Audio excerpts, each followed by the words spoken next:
Bonjour à tous, ici Paul Ponceau pour un nouveau podcast YouTube.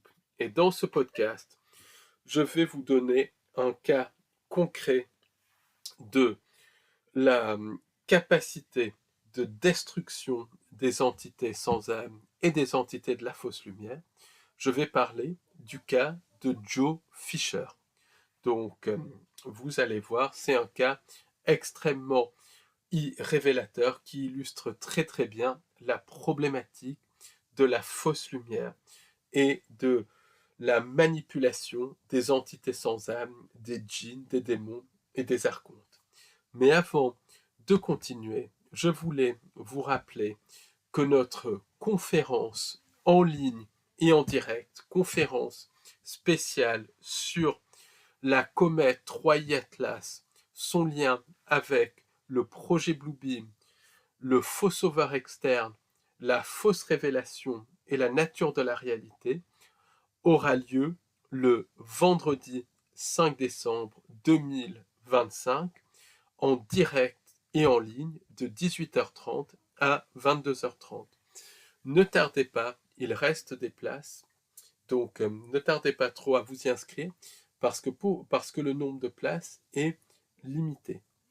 Sachez également que le samedi 6 décembre 2025, j'organise une conférence en présentiel à Paris de 12h à 18h sur la thématique des virus psychiques et de leur lien avec la nature de la réalité et de leur lien avec le reset. Donc c'est une thématique inédite et si vous souhaitez venir, la conférence aura lieu à Paris, au Café d'Orléans, au 43 avenue du Général Leclerc, Paris 14e, le samedi 6 décembre 2025 de 12h à 18h. Le métro pour y accéder, c'est le métro Mouton du Vernet, ligne 4. Le dimanche 7 décembre 2025, on organise avec l'ENA une visite guidée conférence à Paris sur la thématique de la face cachée des Templiers et leur lien avec Rennes-le-Château. Donc là, vous verrez que les Templiers ne sont pas ce que la plupart des gens pensent et que Rennes-le-Château, ça va beaucoup, beaucoup, beaucoup plus loin que ce que la majorité des personnes peuvent penser. Donc le lieu de rendez-vous pour cette visite guidée conférence, c'est à 13h le dimanche 7 décembre 2025 devant le théâtre du Châtelet, 1 place du Châtelet, Paris 1er arrondissement. Le métro pour y accéder, c'est le métro Châtelet, ligne 1, ligne 4, ligne 14. Donc ça va être une conférence visite guidée qui se déroulera en 3 parties. La première partie, une fois qu'on s'est tous retrouvés, on ira dans un café avec possibilité de se restaurer et on discutera un petit peu de la thématique de la conférence. La seconde partie, ça sera vraiment la visite guidée à proprement parler, où l'on étudiera les symboles connectés aux Templiers et à Rennes-le-Château. Et il y en a énormément dans Paris. Et dans la troisième partie, on continuera autour d'un verre. Donc c'est vraiment de plus en plus sympathique, ces visites guidées conférences. Il y a un public qui est très sympa. Donc si vous êtes de passage à Paris, si vous voulez un dimanche différent des autres, venez. Donc c'est de 13h à 18h. Donc ces 3 conférences sont totalement indépendantes les unes des autres. Si vous souhaitez vous y inscrire, je mettrai le lien juste en dessous de ce podcast. Et maintenant, place à l'histoire de Joe Fisher et à son lien avec la fausse lumière. Et vous allez voir, c'est éloquent. Donc, qui était Joe Fisher?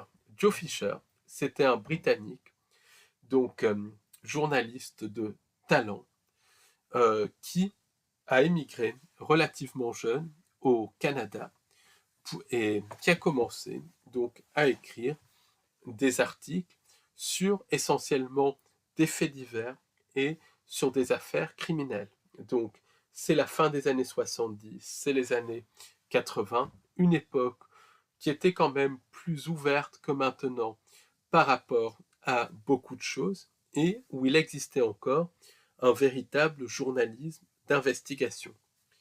Et c'est ce genre de journalisme, du reste, qui m'avait toujours fait rêver quand j'étais plus jeune. En gros, c'était des gens qui allaient sur le terrain, qui allaient rencontrer les témoins, et vraiment, il y avait un dialogue, une enquête et tout ça. Et c'est le genre de journalisme que faisait Joe Fisher.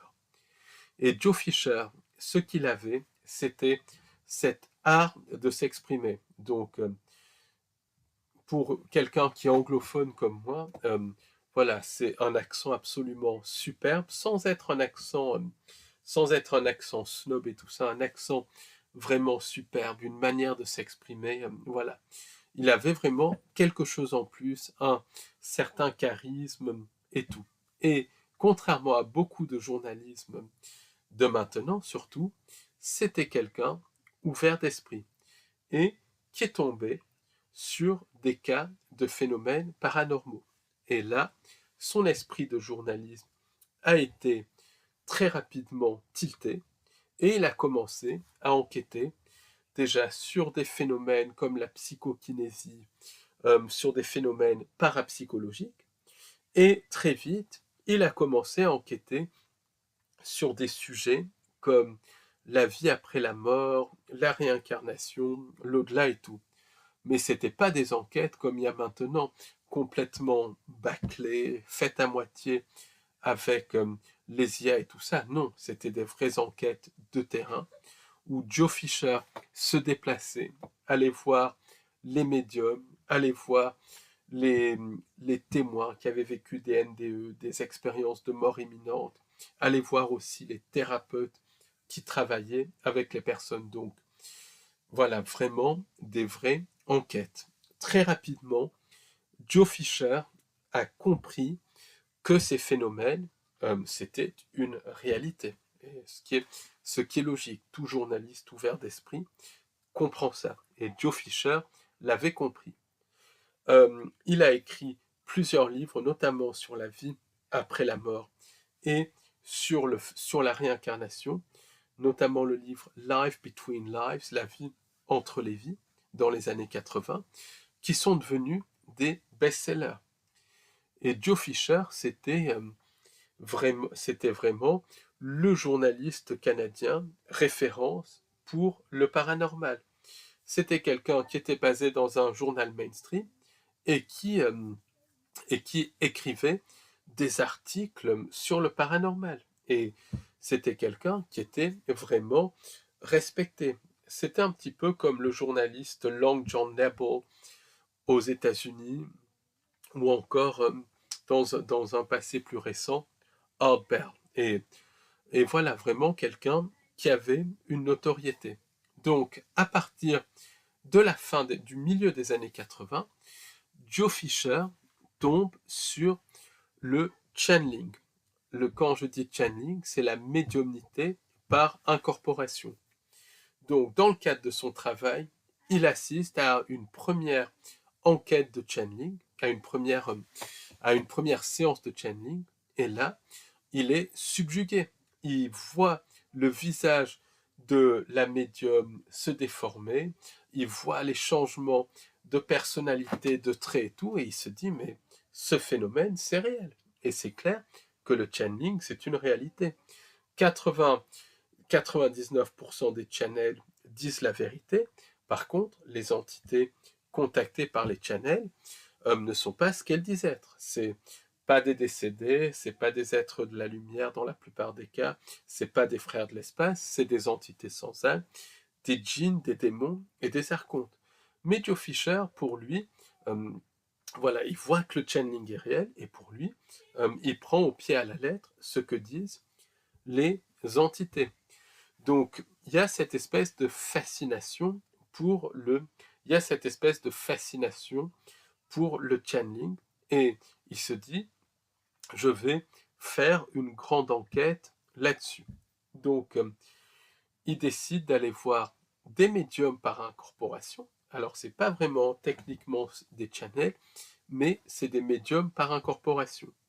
Et par bouche à oreille, il apprend qu'à Toronto, dans la banlieue de Toronto, il y a une médium par incorporation du nom d'Aviva Newman, qui est quelqu'un voilà, qui a vraiment des résultats extrêmement impressionnants.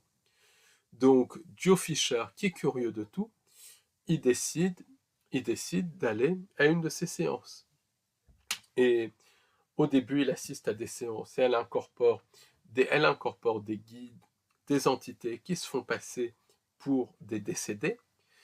Et là, à un moment donné, bon, les premières fois où il y va, il est, voilà, il sait que c'est quelque chose de réel, mais il n'est pas encore accroché. Mais à un moment donné, il est vraiment accroché quand il voit que quand elle incorpore des entités qui se font passer pour des guides et des choses comme ça, non seulement son expression change, mais son accent change, son intonation de voix change, tout change. Il se dit, mais voilà, c'est complètement fou, c'est complètement fou ce qu'elle raconte. C'est complètement fou. C'est quelqu'un voilà, c'est quelqu'un qui est extrêmement doué.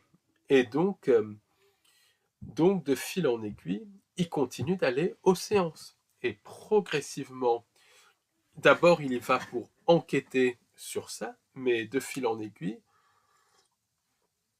il y va pour littéralement pour en savoir plus, parce que c'est vraiment sa curiosité qui est piquée, c'est plus que sa curiosité qui est piquée. Il comprend que la médiumnité par incorporation, c'est une réalité absolue. Là, il le comprend. Et il commence à prendre au pied à la lettre ce que disent les entités. Et donc, pendant les séances, cette médium Aviva Newman, elle, elle propose à un moment donné, donc aux gens, parce que c'était un groupe qui se réunissait une fois par semaine, elle propose aux gens qui allaient à ces conférences, oui, c'était à la fois des conférences et après de la médiumnité, un petit peu comme il se fait encore à Paris. Après, elle faisait des séances de médiumnité et elle propose aux gens qui y vont de contacter leur guide. Donc là, Joe Fisher est fasciné. Il y a un petit groupe, une quinzaine de personnes, un groupe extrêmement soudé autour d'Aviva Newman, et chacun contacte leur guide. Et tous ces gens sont complètement fascinés ils sont fascinés par ce qu'ils rencontrent. Ils sont fascinés, d'autant plus que les guides tapent juste, leur donnent des informations qui sont justes. Et quand c'est au tour de Joe Fisher de savoir qui est son guide, il y a deux guides qui se manifestent. Donc un guide qui est un aviateur anglais qui est d'une certaine escadrille, et ce guide donne le numéro d'escadrille dans lequel il était. Donc, si ma mémoire est bonne, ce guide est décédé pendant la Seconde Guerre mondiale. Il donne donc le numéro d'escadrille dans lequel il était, et surtout le blason de l'escadrille, qui est un puma, qui est un puma, quelque chose comme ça. En tout cas, quelque chose de très caractéristique. Et surtout, le guide donne un numéro d'escadrille et il donne un nom. Je crois que c'est William Scott ou quelque chose, peu importe le nom, il donne un nom. Et donc là, Joe Fisher est vraiment fasciné et Aviva Newman lui dit, mais Joe, tu as un deuxième guide. Et donc là, le deuxième guide qui se manifeste, c'est Philippa, une certaine Philippa Gavros, si ma mémoire est bonne, peu importe. Et cette Philippa parle avec un accent étranger. Et elle lui dit qu'ils étaient époux dans une vie antérieure, que lui était un soldat de l'armée grecque et qu'elle était sa femme et qu'elle est morte de chagrin parce qu'il s'est fait tuer dans une guerre, donc il y a 200 ans. Donc là, il est complètement sous le charme de ses guides, littéralement de ces deux guides. Il est complètement scotché qu'il ait ces deux guides. Et ce qui le scotche, c'est surtout l'accent de Philippa. C'est un accent, voilà, un accent, mais on sent bien que la médium n'est pas en train d'exagérer quoi que ce soit, et tout. Donc là, il est vraiment scotché. Et il commence à dialoguer avec ces deux guides, en particulier avec Philippa. À tel point qu'il écrit un livre qui s'appelle Life Between Lives, la vie entre la vie. Et ce livre est écrit en partie grâce aux révélations de Philippa, qui lui parle de la vie entre la vie. Alors là, c'est vraiment quelque chose. Moi j'ai ce livre, je l'ai lu, et c'est vraiment quelque chose de, somme toute, quand on le lit avec les yeux de quelqu'un de 2025, et quand on lit avec une grille de lecture où on a compris la manipulation des entités sans âme et la manipulation de la fausse lumière, on se rend compte que c'est quelque chose qui est, on se rend compte que c'est quelque chose qui est quand même extrêmement, extrêmement bateau. On se rend compte que c'est un livre où il y a beaucoup d'informations, mais on se rend compte que Joe Fisher se fait entourlouper par l'entité, parce que l'au-delà est présenté comme quelque chose où tout est beau, tout est rose, il y a une énorme emphase sur le karma, il y a une énorme emphase sur ce concept de planète école, que tout est fait pour nous faire évoluer, tout ça, ce qui bien évidemment est faux, puisque cette réalité, c'est un piège à âme, c'est une fausse création, et que de vie en vie, on est recyclé par les entités sans âme qui nous utilisent comme source d'énergie, comme source de louche, et qui servent à prendre notre âme. Donc avec les yeux de 2025, avec les yeux de, de quelqu'un qui a compris la manipulation des entités sans âme, on se rend compte que Joe Fisher est en train de se faire manipuler dans ce livre, où il y a des... Mais ce livre, c'est comme les livres de Michael Newton, ça décrit vraiment en détail l'interview. Donc, quand on lit entre les lignes, on voit très clairement la manipulation de la perception, la manipulation par le karma et les choses comme ça.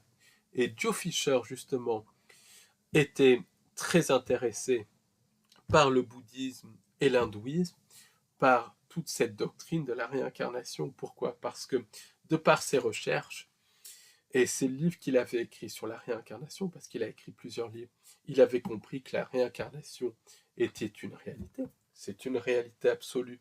Ça fait partie de cette réalité. Il avait compris ça. Et en même temps, il était très dans le bouddhisme, l'hindouisme, toute cette notion de karma, parce qu'en fait, ses parents étaient connectés essentiellement à du protestantisme extrêmement conservateur. Puis sa mère, après, avait rejoint les témoins de Jéhovah, donc c'était vraiment des mouvements religieux assez extrêmes, et ça avait absolument dégoûté Joe Fisher. Paradoxalement, Joe Fisher, par le fait que ses parents étaient dans la religion, et que sa mère ensuite était devenue témoin de Jéhovah quand elle s'est remariée ou quelque chose comme ça, paradoxalement, ça avait fait une ouverture d'esprit à Joe Fisher, qui avait compris qu'il y avait des entités non humaines, qui avait compris l'existence du monde spirituel, qui avait compris qu'il y avait une vie après la vie, et qui avait compris qu'il y avait des entités de type démoniaque et tout. Sa mère lui avait dit, et la mère avait raison. Après, son interprétation, bien évidemment, était sous le prisme de la religion. Mais à l'époque, dans les années 80, Joe Fisher ne veut pas croire à la réalité que lui enseignait la mère. Non pas qu'il ne voulait pas croire à la vie après la vie, à la spiritualité et tout, mais en fait, il était tellement dégoûté par la religion que lui voulait voir au-delà. Donc pour lui, tout était beau, tout était rose, tout était fait pour nous faire évoluer. Les cycles d'incarnation, réincarnation étaient faits pour nous faire évoluer. En gros, il commençait à tomber dans le piège du New Age. Et encore une fois, le piège du New Age, c'est beaucoup de vérité, que la vie après la mort est une certitude absolue, ça on le sait, que on vit une multitude d'incarnations, réincarnations, ça on le sait. Simplement, ce que le New Age ne dit pas, parce que le New Age est influencé par diverses entités et diverses sociétés secrètes, c'est que de vie en vie, on n'évolue pas, que de vie en vie, au contraire, on est encore plus manipulé dans l'intervie par les entités sans âme, et que le but de la réincarnation, c'est pas pour nous faire évoluer, c'est pour prendre notre louche et à terme prendre notre âme. Mais ça, Joe Fisher, manipulé par ses croyances personnelles, par le New Age et très probablement par les entités déjà, ne veut même pas savoir ça. D'ailleurs, il n'avait aucune raison de remettre en doute ce que disaient les entités, parce que voilà, la plupart des personnes n'ont aucune raison de mettre en doute ce que disent les entités, parce qu'il faut vraiment creuser très très très très loin pour comprendre que les entités manipulent. Et pour Joe Fisher, voilà, Joe Fisher s'était même pas posé la question de la manipulation des entités, parce que le New Age, pour le New Age, tout est beau, tout est rose.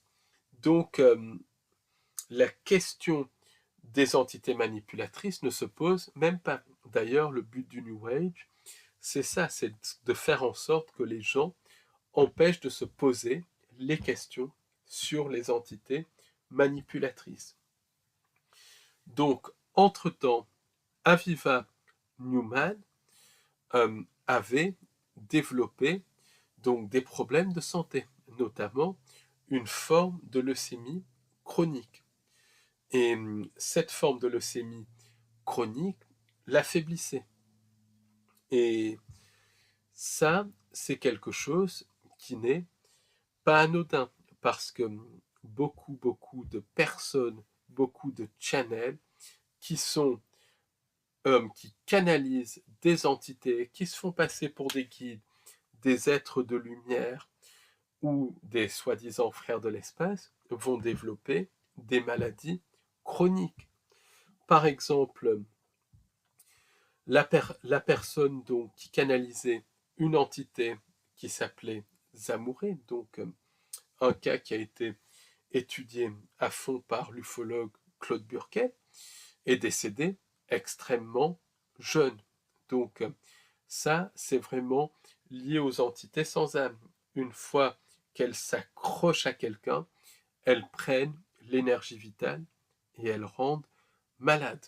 Et ça, des gens comme Steiner l'avaient compris, les Amérindiens, les penseurs arabo-musulmans l'avaient compris. Mais par le biais du mouvement New Age, tout ça s'est tombé totalement dans l'oubli. Donc Joe Fisher, quand Aviva Newman est tombé malade, il n'avait même pas l'information nécessaire, puisque l'information déjà ne circulait pas. Et elle circule paradoxalement encore moins maintenant, puisqu'il y a un tel poids du New Age, un tel poids du faux sauveur externe des galactiques, que ça circule encore moins maintenant. Parce qu'à l'époque, il y avait quand même des personnes comme John Keel qui se posaient les bonnes questions. là, il y a encore moins de monde qui se pose les bonnes questions. Mais Joe Fisher, voilà, il n'avait tout bonnement pas l'information. Donc, il ne pouvait pas faire le lien entre la maladie d'Aviva et les entités. Donc, Aviva, elle continuait les séances, mais il fallait qu'elle se repose parce que de temps en temps, son état s'aggravait. Ensuite, il y avait des phases de stabilisation et tout. Donc les séances étaient moins fréquentes, mais les séances continuaient. Et le groupe était vraiment scotché. Il y avait énormément de guides qui parlaient des séances et les guides disaient des choses extrêmement pertinentes, des détails très pertinents sur, sur, sur le quotidien, des détails qui s'avéraient exacts. Et c'était assez bluffant. Donc, à un moment, Joe Fisher, qui habitait à cette époque, donc fin des années 80, avec sa fiancée, il décide d'emmener sa fiancée à une de ses séances. Et la fiancée de Joe Fisher, elle est un petit peu sceptique, elle est un petit peu réticente de participer à ces séances. C'est pas qu'elle n'est pas ouverte d'esprit ou des choses comme ça, c'est qu'elle a peur, elle sent qu'il y a quelque chose qui est louche. D'autant plus que Joe Fisher commençait à être pris, donc en gros, interféré. Il y avait une emprise des entités, il était beaucoup moins présent à la maison et tout. Ça, c'est typique des phénomènes d'emprise des entités. Donc, Joe Fisher, finalement, il arrive à convaincre sa fiancée, et sa fiancée va, à une conférence, ensuite séance de médiumnité, où Aviva canalise l'aviateur et Philippa. Et là, bon, il y a des messages qui sont impactants, et ils assistent à ça. À la fin de la séance, Joe Fisher et sa fiancée partent, et la fiancée dit à Joe Fisher, mes intuitions sont bonnes, je ne sens pas du tout Aviva, je ne sens pas du tout les entités qu'elle canalise, il y a quelque chose de très louche. Pourtant, elles disent des choses vraies et tout, mais il y a quelque chose de louche. Moi, je n'aime pas ça. Donc, Joe Fisher, à partir de là, la relation de Joe Fisher, qui commençait déjà à battre de l'aile, là, elle commence à vraiment se détériorer. Joe Fisher, il participe aussi à la même période à de nombreux débats sur le paranormal. Simplement, ce qu'il ne sait pas, c'est que les débats sont truqués par les sociétés secrètes qui veulent mettre tout ça sur le boisseau, et donc il est confronté à des sceptiques absolument abominables, qui ne lui en laissent pas placer une et qui le cassent devant des millions de téléspectateurs. Donc il est cassé en direct, c'est absolument abominable. Et il ressort de ce débat extrêmement en colère, extrêmement triste, et il dit, moi je vais prouver scientifiquement la réalité de ces êtres de la vie après la mort. Entre parenthèses, il n'y a pas besoin de preuves scientifiques, il suffit de voir les millions de témoignages de survivants de NDE, les médiums, les HRE et tout ça, les personnes qui ont voyagé en astral comme Robert Monroe et Lucia Beatrice Stelberg, qui ont voyagé en astral dans l'au-delà pour être certains que c'est une réalité. C'est une réalité comme ici, sauf que la vibration est différente. Donc il n'y a rien à prouver scientifiquement.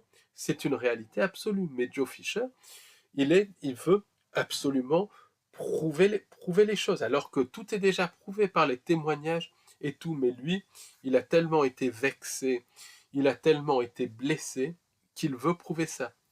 Et là, il y a une espèce de campagne qui est faite pour le mettre dehors progressivement, de lui empêcher d'écrire des articles et des choses comme ça dans le journal. Donc on voit ce qui est très typique, Joe Fisher rentre en contact avec des entités qui se font passer pour des décédés par le biais d'Aviva Newman. On voit ensuite qu'il y a un impact sur son travail et donc sur ses finances, et en même temps un impact sur sa vie de couple. C'est typique du syndrome du contacté, cette envie de détruire crescendo les personnes qu'elle contacte. Pourquoi? Parce que ces entités sans âme sont totalement prédatrices. Donc, Joe Fisher, il a du temps, il consacre du temps maintenant, puisqu'il a de moins en moins d'articles et tout, donc il consacre la plus grande partie de son temps à travailler avec Aviva et à contacter ses guides. Entre-temps, sa fiancée le quitte, Joe Fisher se retrouve seul, donc typique des interférences des entités dans la vie amoureuse.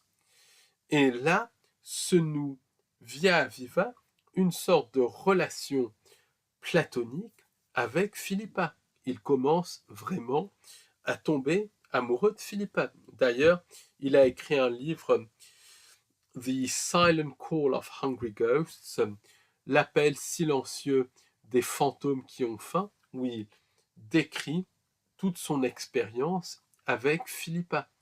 Et voilà, il est amoureux d'un fantôme en fait d'une entité, mais lui ne le sait pas.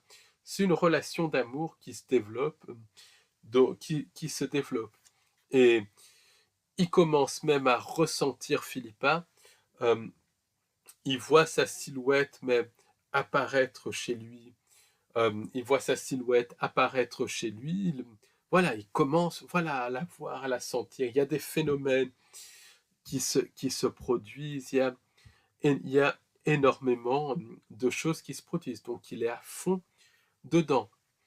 Mais, donc, son travail détruit, sa vie amoureuse totalement détruite. La santé d'Aviva, elle connaît des hauts et des bas, mais globalement, sa santé est mauvaise. Elle perd énormément de poids et de choses comme ça. Mais elle continue vraiment son travail. Dans le groupe, les gens sont vraiment pris, mais il y a des personnes qui commencent à quitter le groupe, notamment une personne qui sort du groupe. Et là, Philippa et les autres guides commencent à dire que les personnes qui quittent le groupe et la fiancée, et d'ailleurs c'est ce qu'elle avait dit avant sur la fiancée de Joe Fisher, qu'en gros c'était une PNJ et que lui, en fait elle ne dit pas que c'est une PNJ, mais c'est ce qu'elle voulait dire. Il dit qu'il y a deux types d'humanité, que lui était du bon type de l'humanité et que sa fiancée était du mauvais type de l'humanité. C'est ce qui a fait du reste qu'il a quitté sa fiancée. Et les guides, les entités commencent à dire les mêmes choses à propos des personnes qui quittent le groupe. Donc, même Joe Fisher, vraiment, il déteste les gens même qui quittent le groupe et tout. Il ne comprend pas pourquoi ils quittent et tout, mais lui, il continue son enquête. Il relève énormément d'informations par rapport à ses guides et tout, d'autant plus que beaucoup d'informations commencent à être vérifiées. À un moment donné, via Aviva, il parle à Philippa et il enregistre sa voix. Donc, il y avait un accent très caractéristique. Et donc Joe Fisher se dit, et il dit à la médium, écoute Aviva, écoute Philippa, est-ce que tu peux nous parler carrément en grec? Et parce qu'elle parlait en anglais, mais avec un accent très caractéristique, un très bel accent du reste. Et là, Aviva se met, donc l'entité se met à parler via Aviva en grec. Et Joe Fisher, qui ne connaît rien au grec, il enregistre tout sur une cassette et elle parle relativement longtemps. Et là, il détient vraiment sa preuve, en tout cas une première preuve. Donc, il se rend chez un spécialiste de langue qui est un de ses amis. Ce spécialiste de langue, il connaît un petit peu l'intérêt de Joe Fisher pour le paranormal, mais sans plus. Donc, Joe Fisher lui donne la cassette, il ne lui dit pas d'où vient la cassette, il lui dit, est-ce que tu peux me dire si c'est du grec? Le professeur de langue, qui était d'origine grecque, donc spécialiste du grec moderne et du grec ancien et de différents types de grec, il écoute la cassette. Et là, il dit, mais c'est qui parle comme ça? Donc Joe Fisher lui dit, je te dirai après, mais dis-moi ce qu'il y a. Et il dit, écoute, c'est quelqu'un, non seulement c'est quelqu'un qui parle un grec parfait, mais c'est quelqu'un qui parle un dialecte grec qu'on ne retrouve que dans une seule région, et c'est un dialecte qui se parlait au 19e siècle, au 18e, 19e siècle, et qui est maintenant parlé que par quelques personnes âgées. Mais c'est un truc de fou, j'ai jamais entendu quelqu'un parler ce genre de grec avec une telle qualité, et tout, il y a un accent spécifique et tout. Qui est cette personne? Et là, Joe Fisher lui explique tout. Donc le professeur de langue, il est complètement abasourdi. Donc Joe Fisher détient sa première preuve. Et très souvent, les entités sans âme, quand elles manipulent quelqu'un, elles fournissent des preuves matérielles. Par exemple, à Adamski, elles lui ont laissé photographier leur vaisseau. Et les photographies, du reste, contrairement à ce que disent les sceptiques, qui ont été authentifiées, notamment par Timothy Good, Desmond Leslie et Louise Zinstag. Et des années après, donc vers 2010 ou 2012, il y a un chercheur danois, René-Erik Olsen, qui a repris les anciennes photographies d'Adamski. Et il y avait une photographie où Adamski avait pris le dessus d'une soucoupe volante qui avait atterri.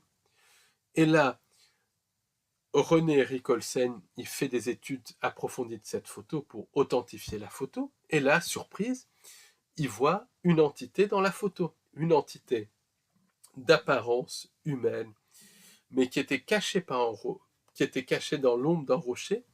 Mais c'est une entité d'apparence humaine, et donc il fait agrandir cette entité, il fait coloriser cette entité, et il se rend compte que c'est exactement l'entité blonde aux yeux bleus avec le même genre de vêtements qu'avait décrit Adamski. Donc 60 ans après les faits, l'histoire d'Adamski est authentifiée. Donc quand les entités de la fausse lumière manipulent, elles vont donner des preuves matérielles. Ça, c'est très important. Euh, par exemple, même Elena Danan, voilà, elle a des cicatrices sur le corps, des implants et tout manipulés, mais il y a des preuves matérielles qui ont été constatées. Chez les abductés, il y a des implants qui apparaissent sur des radiographies. Certains ont même été extraits. C'est tout le travail du docteur Roger Lair. C'est le témoignage de Lisa O'Hara et tout, donc les preuves matérielles, il y en a énormément. Et là, Joe Fisher en détient une, donc il est vraiment content et tout. Il va à ces séances avec un enthousiasme de plus en plus débordant. Et il se dit, maintenant, je vais partir en Angleterre d'abord, retrouver ce pilote de bombardier, retrouver son escadron et tout, vérifier tous les détails. Donc il part en Angleterre, il prend des billets pour l'Angleterre. Quelques jours avant de partir pour l'Angleterre, il rencontre dans un supermarché un ancien membre du groupe. Et Joe Fisher avait quand même des rapports relativement mauvais avec les anciens membres du groupe parce qu'il était vraiment dans le système de croyance de ces entités, mais avec celui-là, il avait voilà, ils avaient quand même de la sympathie. Et il le voit, et il lui dit, et il commence à se parler. Et le membre du groupe lui dit, est-ce que tu es toujours avec Aviva Newman dans son groupe?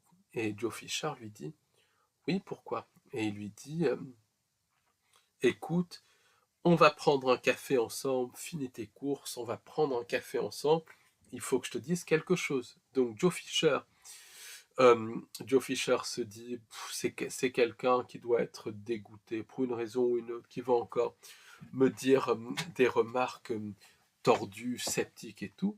Mais bon, après tout, c'est quelqu'un qui est honnête, qui est plutôt sympa. Je vais quand même écouter ce qu'il a à dire. Et puis, en tant que journaliste, il veut savoir les choses. Donc, ils vont prendre un café et la personne lui dit, écoute, Aviva Newman, elle est bien en contact avec des entités non humaines. Ah, ben Joe Fisher lui dit, c'est évident. Mais les entités, les décédés, ne sont pas ce qu'ils disent être. C'est autre chose. Et cette autre chose, c'est extrêmement mauvais.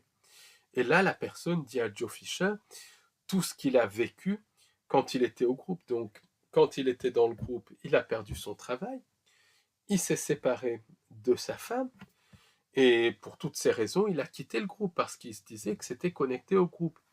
Et il explique à Joe Fisher qu'il avait fait un travail sur lui, un travail pour se remettre de tout ça, et qu'il était en train de se réconcilier avec sa femme, mais que ça avait été très difficile. Et la personne dit, c'est ces entités, elles ne sont pas ce qu'elles semblent être. Elles sont manipulatrices. Donc Joe Fisher ne le croit pas du tout, il ne se dispute pas ni rien, il reste d'ailleurs ami, mais il ne le croit pas du tout. Il écoute par politesse le témoignage, mais il se dit, il déconne complètement, c'est quelqu'un qui a vraiment un problème. Ces entités sont positives, elles sont gentilles, c'est décédé, c'est des guides, ils ne feraient pas de mal. Et la personne dit à Joe Fisher, attention, c'est des entités qui manipulent et qui détruisent. Joe Fisher ne l'écoute pas. Et il part en Angleterre prouver, justement, trouver encore d'autres preuves matérielles sur l'aviateur. Il arrive à l'Imperial War Museum, donc le musée de la guerre très connu à Londres, et là, il vérifie donc le numéro d'escadrille, qui lui a été communiqué. C'est un numéro qui existe, et surprise, l'escadrille a comme symbole un puma. Elle avait comme symbole un puma pendant la Seconde Guerre mondiale. Donc là, il va sur place, sur les lieux, retrouver dans les archives donc de cette ville où était l'escadrille le nom de son pilote. Il se dit, ça y est, je vais trouver mon premier guide et tout. Simplement, le premier guide n'existe pas. C'est-à-dire que l'escadrille est bonne, c'est-à-dire que le numéro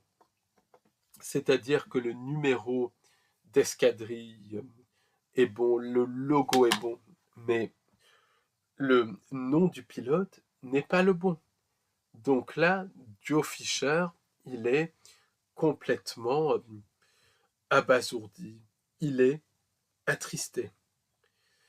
Et c'est là où on voit la manipulation des entités. Les entités, d'abord, elles donnent des preuves matérielles, elles donnent des informations pertinentes, puis, au milieu des informations pertinentes, elles donnent une fausse information pour détruire la victime. C'est le syndrome du contacté. Par exemple, il y a un contacté, donc dans les fin des années 50, début des années 60, qui s'appelait Reinhold Smith dans le Nebraska. Donc, il était contacté par des entités qui disaient être des Vénusiens. Il a eu, du reste, pendant ses contacts, il y a des témoignages de policiers, d'autres personnes qui ont vu des ovnis au moment du contact. Donc le contact est authentique. Par contre, ces entités qui se disaient être des Vénusiens, euh, on dit à Reinhold Schmidt d'investir dans une mine avec un cristal miraculeux qui était soi-disant qui soignait de nombreuses maladies. Donc, elles disent à Reinhold Schmidt où creuser et tout, et puis elles lui disent de recueillir des fonds. Donc lui recueille des fonds et il ne les utilise pas pour lui, il les utilise pour faire cette mine, pour creuser, pour forer, pour trouver ce cristal miraculeux. Et là, en fait, il n'y a rien du tout. Donc, il a eu énormément de problèmes ensuite. Ça a fini par le détruire, par le détruire totalement. Pourquoi? Parce que les entités, elles vont d'abord donner de l'information, puis ensuite donner une fausse information pour détruire. C'était le cas avec Adamski. Beaucoup d'informations données par les entités se sont révélées exactes. Mais à un moment donné, elles lui ont dit qu'elle venait de Vénus, et Vénus, c'est pas du tout ce qu'on pense. Et ça a complètement détruit Georges Adamski. C'est comme pour des voyants, il y a des voyants qui ont des pouvoirs parapsychiques authentiques. C'est des pouvoirs organiques qui viennent leur âme et tout. Du reste, on a tous ces dons à des degrés divers, mais il y en a qui ont des dons très développés. Et donc, ils vont avoir des flashs de voyance extrêmement précis. Ils vont voir le futur, puisque le passé, le présent et le futur sont simultanés. Mais pour d'autres voyants, c'est des dons qui sont des dons synthétiques, qui sont connectés à des entités sans âme, qui leur donnent des dons et qui les utilisent d'une manière ou d'une autre par le biais de ces dons pour vampiriser le louche, par jeu tout simplement, ou pour des expérimentations, peu importe, c'est absolument abject. Donc ces voyants vont commencer à obtenir une certaine notoriété, ou bien vont avoir des dons qui se réalisent, puis ensuite les entités décident de tout retirer. Et là, les voyants se cassent la figure. Et c'est souvent leur destruction. Par exemple, il y a des grands voyants de la place parisienne que je ne citerai pas ici, qui étaient très connus dans les années 90-2000. Les gens venaient du monde entier les voir. Maintenant, ils sont devenus complètement nuls et vivent dans la quasi-pauvreté. Pourquoi? Parce que les entités leur ont donné des dons synthétiques et ont retiré ces dons. Ça fait partie du jeu pervers des entités sans âme. Et ça, les penseurs rabo-musulmans, les Celtes disaient, donc il y a des centaines d'années, que les djinns ou les fées, tout ça, et c'est la même chose au moins pour certaines fées, parce que d'autres c'est des humanités parallèles, mais pour certaines fées, c'est la même chose que des djinns, c'est d'autres termes pour décrire les djinns. Et ces penseurs disaient, les djinns donnent des cadeaux, ils donnent des vœux, mais ensuite ils en retirent 15, 20, 30, 100 fois plus. Autrement dit, c'est des cadeaux empoisonnés. Et c'est exactement ce qui se passe. Et ce qui est en train de décrire Joe Fisher, c'est le syndrome du contacté. C'est la destruction progressive des contactés. C'est la destruction progressive de beaucoup de témoins de phénomènes paranormaux qui sont en fait mis en place par des entités non humaines. C'est le syndrome du contacté. Et tout ça, c'est connecté à l'extraction de louche au vampirisme psychique. C'est aussi le jeu pervers des entités sans âme. Donc là, Joe Fisher rentre absolument dépité et il commence à se poser des questions. Il se dit, mais probablement, cette entité n'était pas ce qu'elle disait être. Mais comme il est très pris dans le New Age, dans tout est beau et tout est rose, il se dit, mais c'est peut-être une entité parmi d'autres, et pour Philippa, ce n'est absolument pas le cas, c'est pas possible. D'autant plus que Philippa euh, est en train de lui dire, de donner de plus en plus d'informations, des choses extrêmement pertinentes, qu'en plus, il y a une relation littéralement entre eux. Un amour platonique, mais vraiment un amour entre eux. En fait, c'est du vampirisme, comme vous allez le voir, de la part de Philippa. Et donc, Joe Fisher dit, moi, je vais cette fois partir en Grèce, je vais prouver que Philippa a existé comme elle le dit. Après, je vais écrire un livre sur tout ça euh, pour casser une bonne fois pour toutes les sceptiques. Donc, Joe Fisher est très content, il part en Grèce et là, il vit quand même des expériences extrêmement étranges, des sortes d'apparitions, des ombres qui ressemblent à Philippa parce qu'elle s'était décrite et tout quand il arrive en Grèce. Et, et en Grèce, il retrouve le village de Philippa. Donc il est vraiment content et tout. Simplement, Philippa n'existe pas. Il recherche dans les registres donc une certaine Philippa. Philippa n'existe pas. Et le village qui existe, euh, il n'a été fondé que au début du XXe siècle ou fin du XIXe siècle. Donc plus de 100 ans ou même plus après que lui et Philippa étaient censés y vivre. Donc là, il est absolument dégoûté. Il comprend que Philippa n'est pas ce qu'elle disait être. Et il rentre au Canada complètement dépité. Il va au groupe et il commence à s'énerver après Aviva. Alors qu'en fait, Aviva n'y était pour rien. C'était les entités qui manipulaient Aviva. Il commence à s'énerver après elle et tout, et il quitte le groupe précipitamment. Et là, il comprend que tout ce qu'il a vécu, c'est réel, mais qu'il a été manipulé, leurré par les entités, qui lui ont fait tout perdre, son travail, sa copine et sa santé. Parce que Joe Fisher commence à développer une maladie, une forme de tuberculose pulmonaire. Donc voilà, et voilà, il tombe très très très malade et il fait plusieurs mois d'hôpital.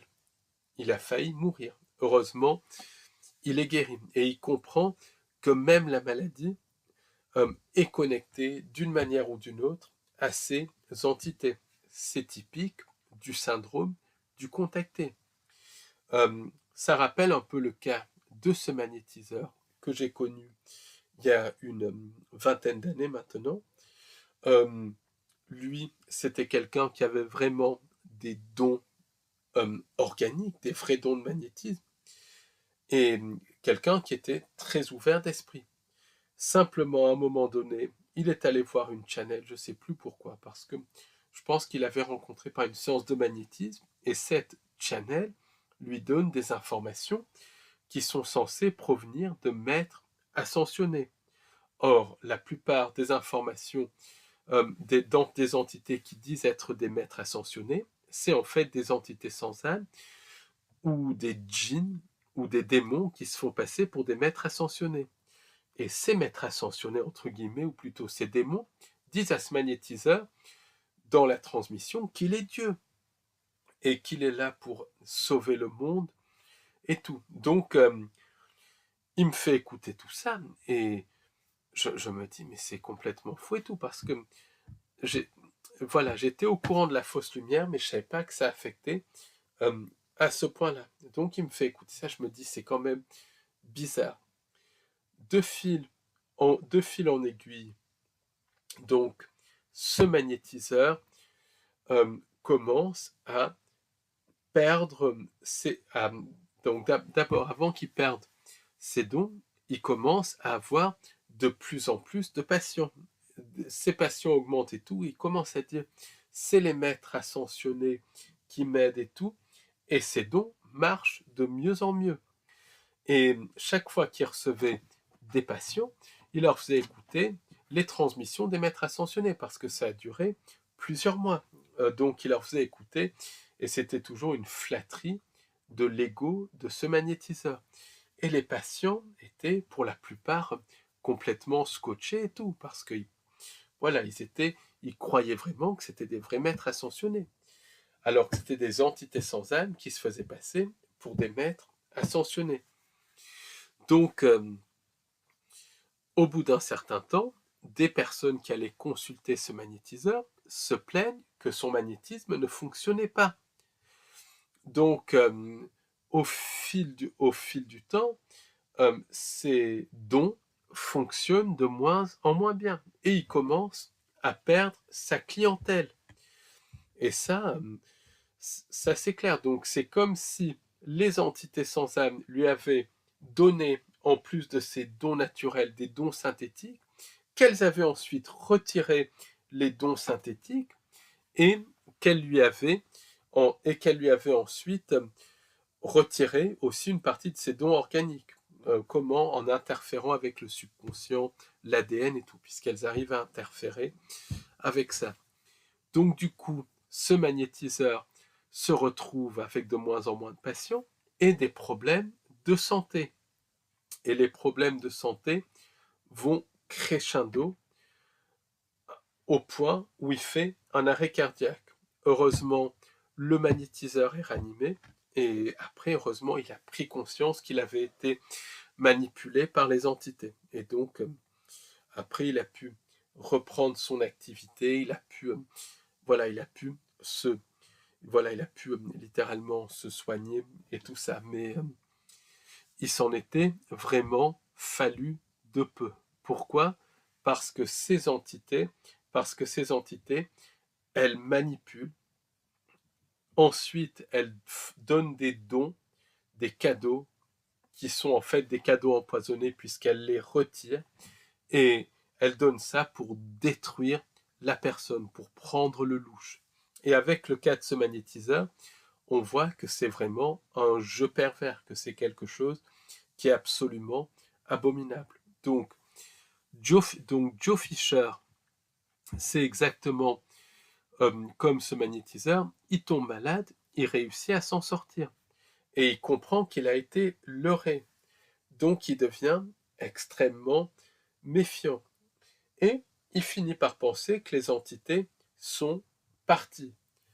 Malheureusement, sa carrière est détruite et tout, mais il se console parce que il tombe amoureux d'une femme et il se marie avec cette femme. Donc sa vie commence à se reconstruire, ou elle semble se reconstruire, parce qu'au bout de quelques mois de mariage, il y a des disputes au sein de son couple, typiques de l'action des entités sans âme, et Joe Fisher finit par se séparer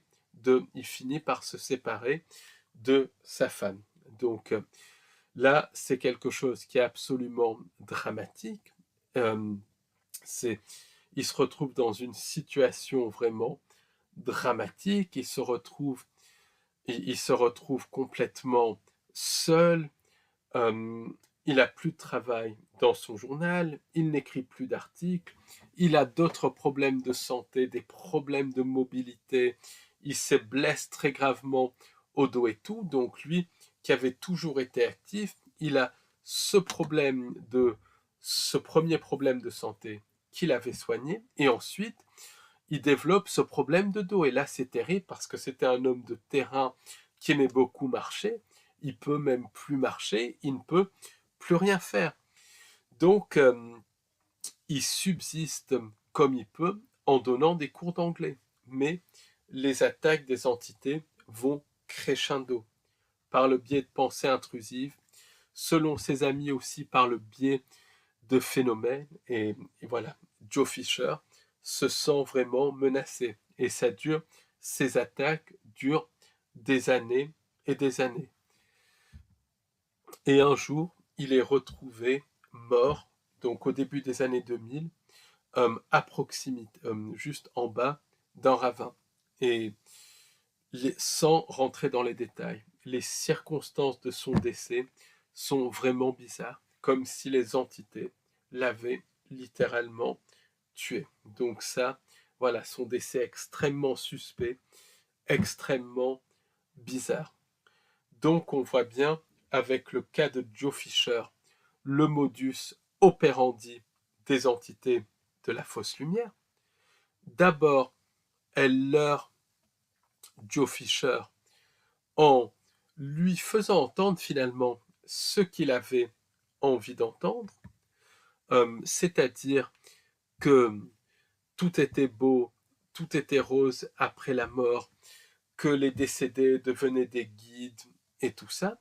Elle le leurre aussi par des concepts New Age sur l'au-delà, sur la réincarnation, en lui disant ce qu'il avait envie d'entendre. Ensuite, les entités l'aident à écrire un bouquin, La vie entre les vies, qui a beaucoup de succès au Canada et dans le monde anglophone, donc elle lui donne quelque part une certaine richesse, elles le font monter, c'est typique de ces entités. Ensuite, quand il est en haut, première cassure, c'est ce débat avec les sceptiques où ils l'ont complètement cassé, où ils ne l'ont pas laissé placer un mot devant des millions de personnes. Et pour moi, ça, c'est une synchronicité artificielle connectée à l'action de ces entités. Donc, les entités font monter Joe Fisher, lui donnent ce qu'il a envie d'entendre, lui disent ce qu'il a envie qu'il entende, le font monter, monter, monter. Quand il est en haut, les entités commencent à le casser au niveau déjà de la notoriété, de l'argent. Ensuite, les entités le détruisent au niveau amoureux en détruisant donc le couple qu'il formait avec sa fiancée. Et comment elles font en mettant la discorde entre eux via la médium. Donc ensuite, les entités, et c'est typique aussi de ces entités, lui l'amènent à l'autre bout du monde dans deux courses à l'autre bout du monde qui s'avèrent totalement infructueuses. Donc le voyage en Grande-Bretagne et le voyage en Grèce. Ça, c'est typique, c'est fait pour vraiment détruire. Beaucoup de contactés partent aussi comme Reinhold Schmidt pour des quêtes infructueuses, ou bien beaucoup de contactés vont annoncer soit l'arrivée d'un faux sauveur externe, soit une fin du monde pour telle ou telle année qui n'arrive pas. Ça, c'est typique. C'est le jeu des entités pour détruire. Ensuite, les entités ont... Ensuite, Joe Fisher s'est rendu compte que les entités l'avaient manipulé, mais il n'a pas compris finalement l'impact de ces entités et le fait que ces entités manipulent constamment, qu'elles ont toujours un temps d'avance si on ne prend pas conscience que ces entités nous manipulent non seulement au niveau physique et astral, mais aussi au niveau des pensées intrusives. Il n'avait pas compris le degré de la manipulation et il n'avait pas compris non plus que ces entités manipulaient vis-à-vis du temps. Autrement dit, que les entités, et ça j'expliquerai ce concept dans un autre podcast, comme le temps n'existe pas pour elles, elles peuvent reprogrammer le passé pour que la personne qu'elles ciblent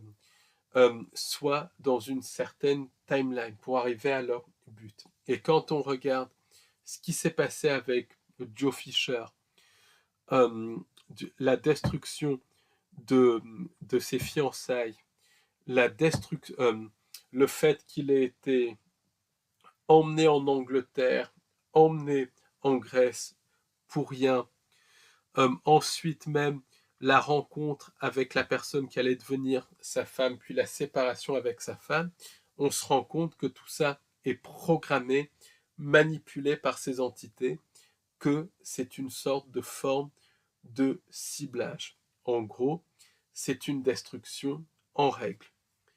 Donc les entités d'abord détruisent la notoriété de Joe Fisher, ensuite le couple de Joe Fisher, et ensuite elles le font courir au bout du monde 2 fois pour rien.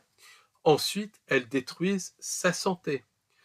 Joe Fisher pense ensuite que les entités le laissent tranquille, il reprend sa vie et il se marie, il refait sa vie, et là, les entités en fait ne sont pas parties, elles le détruisent à nouveau. Cette fois, c'est une destruction totale de sa carrière, une destruction totale et définitive de son second couple, une destruction totale de sa santé, puisque Joe Fisher, qui était toujours actif à cause d'une blessure au dos, ne peut quasiment pas marcher pendant de très nombreuses années, et après il s'en remet, mais il n'est jamais comme avant. Et il est encore relativement jeune, il a peut-être une cinquantaine d'années. Donc voilà, c'est extrêmement tragique, c'est quelque chose qui est extrêmement tragique pour lui. Ensuite, quand elles ont vampirisé tout le louche de Joe Fisher, elles le détruisent. C'est le modus operandi typique des entités, c'est ce qu'on peut appeler le syndrome du contacté. Et ça, le cas de Joe Fisher, c'est un cas typique, mais c'est aussi beaucoup de contactés, beaucoup de channels, beaucoup de médiums qui sont détruits exactement de la même manière.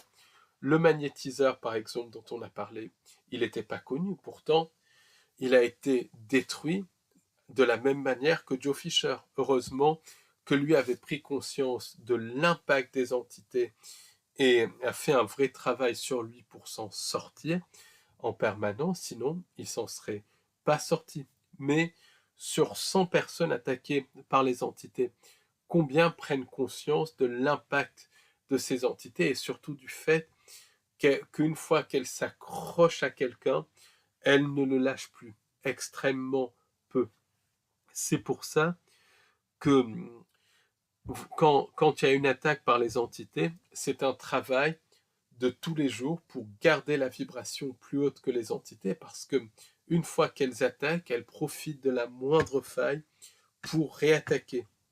C'est ce que Paul et Benigno avaient bien compris.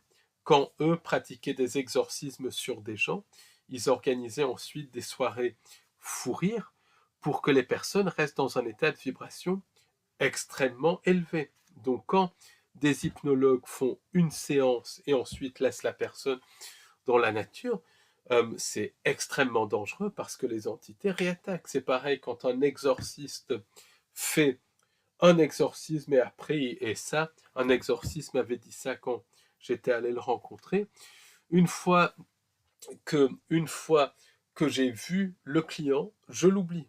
Enfin, c'est abominable, c'est littéralement envoyer les gens au casse-pipe, littéralement. Une fois que les entités ont attaqué, et on est tous plus ou moins attaqués à des degrés divers par les entités, c'est un travail constant pour vibrer au-delà des entités. C'est pour ça que c'est hyper, hyper, hyper important dans cette recherche déjà de prendre conscience de ces entités et de leur manipulation par le biais de la fausse lumière, et de savoir que tout ce qui brille n'est pas or. Autrement dit, dans plus de 9 cas sur 10, une entité, qu'elle nous contacte physiquement, télépathiquement ou en astral, quand elle dit être un être de lumière, un ange gardien, un maître ascensionné, un frère de l'espace, un proche décédé, dans 9 cas sur 10, c'est une entité sans âme, un djinn, un démon, un archonte, qui se fait passer pour ce qu'elle n'est pas, dans le but de prendre l'énergie, de vampiriser et de détruire. Et ça, c'est quelque chose d'extrêmement important à garder en tête. D'où l'importance, d'où l'importance d'être informé. Et je pense que le cas de Joe Fisher montre ça extrêmement bien. Ensuite, c'est vraiment de faire un travail sur soi pour combler les failles par lesquelles les entités peuvent attaquer. Ensuite, c'est de se créer à chaque instant son propre bonheur pour que, individuellement, on crée un canevas de réalité qui vibre au-delà des entités sans âme. Parce que comme elles n'ont pas de connexion divine, elles ne peuvent pas vibrer au-delà d'un certain point. Donc si on se crée un certain bonheur, de fil en aiguille, elles attaquent de moins en moins, puisqu'elles ne peuvent pas projeter une vibration au-delà d'un certain point. Mais nous, on peut vibrer à l'infini, puisqu'on a une connexion divine. Donc c'est se créer son propre bonheur dans le quotidien et transmettre ce bonheur à un maximum de personnes pour qu'individuellement et collectivement, on crée un canevas de réalité qui vibre au-delà de ces entités sans âme. Donc, avant de conclure, on peut se demander quel était le but des entités avec Joe Fisher. Alors, très clairement, le premier but, c'était de vampiriser le louche, l'énergie psychique, la dévotion de Joe Fisher, parce que quelque part, il avait une dévotion pour ces entités. Il y avait une relation quasi amoureuse avec Philippa. Ça, c'est la première chose. Très important. Deuxième chose aussi, Joe Fisher, comme il était connu, c'était de l'influencer à écrire plusieurs livres où il parle des entités, pas comme des faux sauveurs externes, mais comme tout est beau, tout est rose après la mort. Donc, pour leurrer les gens à accepter les cycles d'incarnation, réincarnation, autrement dit, le recyclage et le karma. Et ça, c'est vraiment, le New Age, c'est ça, c'est pour que les gens consentent à être recyclés, réincarnés de vie en vie. Donc, il a été utilisé pour extorquer le consentement des gens, et en disant que cette planète était une planète école, le consentement des gens à la fausse création et au karma, qui est une loi mise en place par les entités sans âme pour nous manipuler. Donc ça, c'est deux choses. Ensuite, on se rend compte que Joe Fisher, non seulement son louche était pris, mais son âme était prise. Ses amis disaient qu'à la fin de sa vie, il était l'ombre de lui-même. Donc on voit bien qu'il y a ce phénomène de phagocytage d'âme. Ensuite, quand on regarde Joe Fisher, on se rend bien compte qu'il y a un phénomène de ciblage. On se rend compte qu'il est ciblé par les entités. On se rend compte que comme beaucoup de personnes attaquées par les pensées intrusives, comme beaucoup de personnes stalkées, on se rend compte qu'il y a un ciblage. Et quand on creuse un petit peu, on se rend compte que le but de ce ciblage, c'est le vampirisme, c'est la prise d'âme, mais c'est aussi un jeu pervers de la part de ces entités. Quand on lit le livre de Joe Fisher, The Silent Call of Hungry Ghosts, on se rend compte que les entités, littéralement, jouent avec lui. C'est abominable ce qu'elles font. Un jeu pervers, comme un chat joue avec une souris. Et c'est une insulte pour les chats. Donc on se rend compte bien qu'il est utilisé comme un pion pour ces entités. Ensuite, une autre personne a dit que ces entités, quand elles font ça, il y a le côté jeu, extraction de louche, phagocytage d'âme, mais il y a aussi le côté expérimentation, mesure. Pourquoi ? Parce qu'elles cherchent à contrôler tous les paramètres pour extraire un maximum de louche. Et donc elles utilisent Joe Fisher et les millions, voire milliards d'autres personnes ciblées, parce que on est tous ciblés à des degrés divers, pour prendre des mesures, pour vampiriser de manière optimale notre louche. Donc en conclusion, le cas de Joe Fisher est hyper important parce qu'il montre de quoi sont capables les entités sans âme, leur degré de perversion, et leur degré de manipulation. C'est pour cela que c'est un cas très important à comprendre pour être informé des actions de ces entités sans âme et pour pouvoir faire un travail sur nous pour créer une réalité qui vibre au-delà de ces entités sans âme. Merci de m'avoir écouté et à très bientôt pour un nouveau podcast YouTube. Merci. Au revoir. À bientôt.